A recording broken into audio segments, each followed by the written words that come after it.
है इसको हम डिटेल में पढ़ने वाले हैं। तो सबसे पहले तो एटॉमिक रेडियाइज आती है हमारी पीरियडिक ट्रेंड्स में। जब हम एलिमेंट्स की प्रॉपर्टीज़ को डिस्कस करते हैं तो पीरियडिक ट्रेंड्स के अंदर यहाँ पर हमारी एटॉमिक रेडियाई आती है। तो पहले हम डिस्कस ये कर लेते हैं कि इस पीरियडिक ट्रेंड्स का मतलब क्या है। जैसे कि अगर हम देखें कि फ़िज़िकल और केमिकल प्रॉपर्टीज़ की अगर हम बात करते हैं तो बहुत सारे ऑब्ज़र्वेबल पैटर्न्स रहते हैं जिसको हम स्टडी कर सकते हैं, ठीक है। और उसी के अंदर हम वन बाय वन करके जितने भी ट्रेंड्स हैं फ़िज़िकल और केमिकल प्रॉपर्टीज़ के अंदर वो सारे डिस्कस करेंगे। पहले हम टॉपिक ले रहे हैं trends in physical properties. Physical properties के अंदर कौन कौन से ट्रेंड्स होते हैं। जैसे फ़िज़िकल प्रॉपर्टीज़ हम अच्छे से जानते हैं कि फ़िज़िकल प्रॉपर्टीज़ के अंदर उसकी स्टेट आ जाती है, मेल्टिंग एंड बॉइलिंग पॉइंट आ जाता है, हीट ऑफ फ्यूज़न आ जाती है, एनर्जी आ जाती है, ये सब कुछ फ़िज़िकल प्रॉपर्टीज़ है। और अगर हम पीरियडिक टेबल में देखें तो इनमें कुछ डिफरेंस होता है। सभी एलिमेंट्स की ये प्रॉपर्टीज़ एक जैसी नहीं होती, इनमें पीरियडिक वेरिएशन देखने को मिलता है, ठीक है। सबसे पहले हम periodic trend, atomic and ionic radii, ionisation enthalpy, electron gain enthalpy और इलेक्ट्रोनेगेटिविटी, इन टॉपिक्स को डिस्कस करेंगे क्योंकि ये बहुत ही ज़्यादा इम्पॉर्टेंट टॉपिक है और आने वाले टाइम में बहुत ही ज़्यादा यूज़ होने वाले। सबसे फर्स्ट अगर हम बात करें तो फर्स्ट होती है हमारी एटॉमिक रेडियाई। पहले तो मैं आपको ये बता दूं कि एटॉमिक रेडियाई का मतलब क्या होगा। एटॉमिक रेडियाई का मतलब होता है किसी भी एटम के न्यूक्लियस से लेकर उसके आउटर मोस्ट शेल की जो डिस्टेंस होती है उसको हम एटॉमिक रेडियस से डिनोट करते हैं। न्यूक्लियस से लेकर आउटर मोस्ट शेल तक की डिस्टेंस, ये कहलाएगी हमारी एटॉमिक रेडियस। क्लियर। अब कोई भी एटम रहता है उसका जो सेंटर पॉइंट रहता है उसको हम न्यूक्लियस कहते हैं, और उसमें जो भी शेल रहते हैं तो जो भी लास्ट शेल रहेगा किसी भी पर्टिकुलर एटम का आखिरी शेल, तो न्यूक्लियस से आखिरी शेल तक जो भी डिस्टेंस रहेगी वो एटॉमिक रेडियस होगी। क्लियर। देखिए अगर हम बात करें एटम के साइज़ की तो सबसे पहले एटम का साइज़ जो देखा गया या ऑब्ज़र्व किया गया वो समथिंग 1.2 एंगस्ट्रॉम के बराबर, या जिसको बोल सकते हैं 1.2 इंटू 10⁻⁻10 मीटर इन रेडियस था, जो बहुत ही ज़्यादा छोटा था। अब क्योंकि जो इलेक्ट्रॉन क्लाउड होता है, इलेक्ट्रॉन क्लाउड जो एटम के सराउंडिंग में प्रेजेंट होता है, इसकी कोई शार्प बाउंड्री नहीं होती, ठीक है। तो यहाँ पर कोई भी प्रैक्टिकल वे नहीं था जिससे हम किसी भी एटम के इंडिविजुअल साइज़ का पता लगा सकें। लेकिन अगर हम उसका एस्टिमेट एटॉमिक साइज़ पता कर सकते हैं तो वो कैसे पता कर सकते हैं, डिस्टेंस के थ्रू, ठीक है। डिस्टेंस के थ्रू जो भी एटम का न्यूक्लियस होगा और उसके लास्ट शेल तक की जो भी डिस्टेंस रहेगी, उस डिस्टेंस को अगर हम मेज़र कर लें तो हम उसके साइज़ की एक अप्रॉक्सीमेट वैल्यू तक पहुंच सकते हैं। तो सबसे फर्स्ट ऑफ ऑल हम यहाँ पर बात करते हैं एटॉमिक रेडियस। तो सिंपल होती है न्यूक्लियस से लेकर आउटर मोस्ट शेल तक की डिस्टेंस, लेकिन जो बॉन्डिंग होती है वो कई टाइप की होती है। कुछ आयनिक बॉन्डिंग होती है, कुछ कोवलेंट बॉन्डिंग होती है, और अलग अलग टाइप की बॉन्डिंग के हिसाब से उनके बीच की जो रेडियस होती है वो भी अलग अलग हो जाती है। जैसे अगर हम बात करते हैं कोवलेंट रेडियस की, ठीक है। तो कोवलेंट रेडियस का मतलब क्या होगा, मान लीजिए कि दो एटम्स हैं और वो दोनों एटम सिंगल बॉन्ड के थ्रू जुड़े हुए हैं,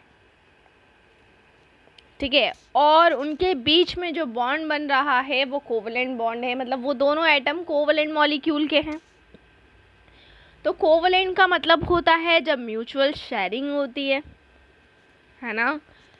तो कोवलेंट मॉलिक्यूल के दो एटम हैं और उन दोनों के बीच की जो भी डिस्टेंस रहेगी, मतलब पहले वाले एटम के न्यूक्लियस से लेकर दूसरे वाले एटम के बीच की जो भी डिस्टेंस रहेगी उसको हम क्या बोलेंगे, कोवलेंट रेडियस बोलेंगे। इसको मैं आपको एक डायग्राम से बता सकती हूँ। देखिए ये सेकंड जो डायग्राम दिया हुआ है ये कोवलेंट रेडियस का दिया हुआ है, नॉन मेटल्स के अंदर होती है ये आप देख सकते हैं यहाँ पर। ये दो एटम हैं, ठीक है, और इन दोनों एटम्स के बीच में जो बॉन्ड बन रहा है वो कोवलेंट बॉन्ड है। अब यहाँ पर अगर हम बात करेंगे तो इसके न्यूक्लियस से लेकर इसके न्यूक्लियस तक की जो भी डिस्टेंस रहेगी उसका अगर हम हाफ कर दें, आधा कर दें, तो वो हमारी हो जाएगी कोवलेंट रेडियस, ठीक है। तो बेसिकली इसका मतलब क्या हो गया कि ये हो गई हमारी कोवलेंट रेडियस। जैसे कि क्लोरीन का भी हम एग्जांपल लेते हैं, इसमें आपका क्लोरीन का एग्जांपल दिया हुआ है। क्लोरीन की 198 pm होती है, अगर रेजिस्टेंस को हम हाफ करें तो 99, ठीक है। तो जो हाफ होगी वही हमारी एटॉमिक रेडियस हो जाएगी। चलिए अब हम मेटेलिक रेडियस की बात करते हैं। मेटेलिक रेडियस जब मेटेलिक क्रिस्टल हो, मेटेलिक क्रिस्टल हो, ठीक है, मेटेलिक क्रिस्टल के बीच में जो इंटर न्यूक्लियर डिस्टेंस होती है मेटल कोर्स को सेपरेट करने के लिए, कौन सी डिस्टेंस, इंटर न्यूक्लियर डिस्टेंस, उसका हाफ, इसको हम कहेंगे मेटेलिक रेडियस। जैसे कि ये है मेटेलिक रेडियस, क्लियर। देखिए पहला एटम है और ये दूसरा एटम है, दोनों मेटल हैं, ठीक है, और इस मेटल से लेकर इसके न्यूक्लियस से लेकर इस न्यूक्लियस तक की डिस्टेंस का जो हाफ है, आधा है, वो इतना होगा 186 pm। सोडियम का इन्होंने एग्जांपल दिया हुआ है, तो ये हो जाएगी हमारी मेटेलिक रेडियस, क्लियर। लेकिन मेटेलिक रेडियस किस में मेज़र की जाएगी, मेटेलिक क्रिस्टल के अंदर, क्रिस्टल फॉर्म में, ठीक है। जैसे कॉपर एटम्स की अगर हम बात करें, सॉलिड कॉपर के अंदर अगर दो एटम्स पास पास जो रहते हैं कॉपर के, ठीक है, उनके बीच में जो भी डिस्टेंस होती है वो 256 pm होगी, और उसका हाफ अगर हम कर देंगे तो वही हमारी क्या हो जाएगी, मेटेलिक रेडियस हो जाएगी, ठीक है, क्लियर। एटॉमिक रेडियस दोनों के लिए, कोवलेंट के लिए भी और मेटेलिक के लिए भी, ठीक है, डिपेंड करती है कि वो नॉन मेटल है या फिर वो मेटल है।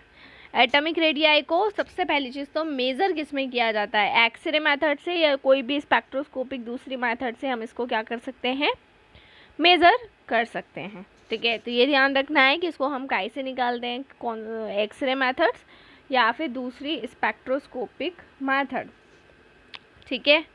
तो जैसा कि इस डायग्राम में आप देख सकते हैं, हाँ एक होती है ये van der Waals radius frozen gases molecules के अंदर, क्योंकि उनके बीच में जो अट्रैक्शन होता है वो van der Waals force of attraction होता है। तो हीलियम मॉलिक्यूल की दे रखी है, देख सकते हैं आप, ठीक है। तो हीलियम मॉलिक्यूल के बीच की, तो इसको हम वॉन डेर वाल्स रेडियस बोलेंगे।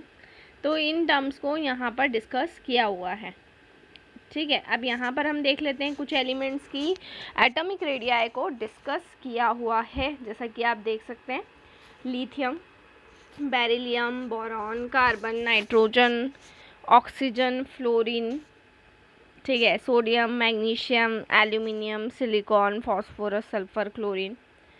फिर नीचे अगर हम देखें तो लिथियम, सोडियम, पोटेशियम, रुबिडियम, सेशियम, उनकी एटॉमिक रेडियाई। फिर फ्लोरीन, क्लोरीन, ब्रोमीन, आयोडीन, एस्टाडीन, इनकी दे रखी है, ठीक है।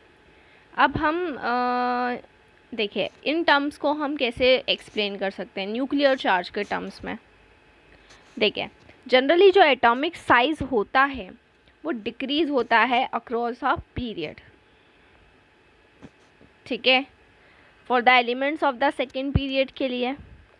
ऐसा क्यों होता है, क्योंकि पीरियड के अंदर जो आउटर इलेक्ट्रॉन रहेंगे वो outer electron same valence shell के अंदर रहते हैं, इसी वजह से इफेक्टिव न्यूक्लियर चार्ज की वैल्यू इंक्रीज होती जाती है, ठीक है। अब जैसे जैसे एटॉमिक नंबर इंक्रीज होता है तो न्यूक्लियस से जो भी अट्रैक्शन है इलेक्ट्रॉन्स का, जो कि न्यूक्लियस एक पावर से उनको क्या कर रहा है, अपनी तरफ अट्रैक्ट कर रहा है, तो वो अट्रैक्शन ऑफ इलेक्ट्रॉन क्या होता है, वो इंक्रीज होता जाता है, ठीक है। तो एटॉमिक रेडियाई जो होती है वो इंक्रीज होती है रेगुलरली एटॉमिक नंबर के साथ में। अगर अल्कली मेटल्स एंड हैलोजेंस की बात करें तो प्रिंसिपल क्वांटम नंबर इंक्रीज होगा कि शेल बढ़ रहा है, और वैलेंस इलेक्ट्रॉन बहुत दूर होते जा रहे हैं। जैसे जैसे दूर होते जाएंगे तो वैसे वैसे डिस्टेंस बढ़ती जाएगी और अट्रैक्शन कम होता जाएगा। ठीक है, क्लियर। और अट्रैक्शन क्या हो रहा है, कम हो रहा है।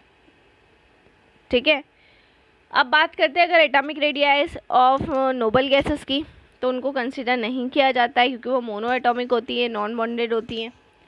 क्लियर, इसलिए उनको नहीं किया जाता।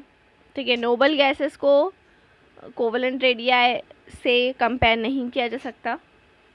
ठीक है, वॉन डेर वाल रेडियाई से हम उसको कंपैरिजन कर सकते हैं।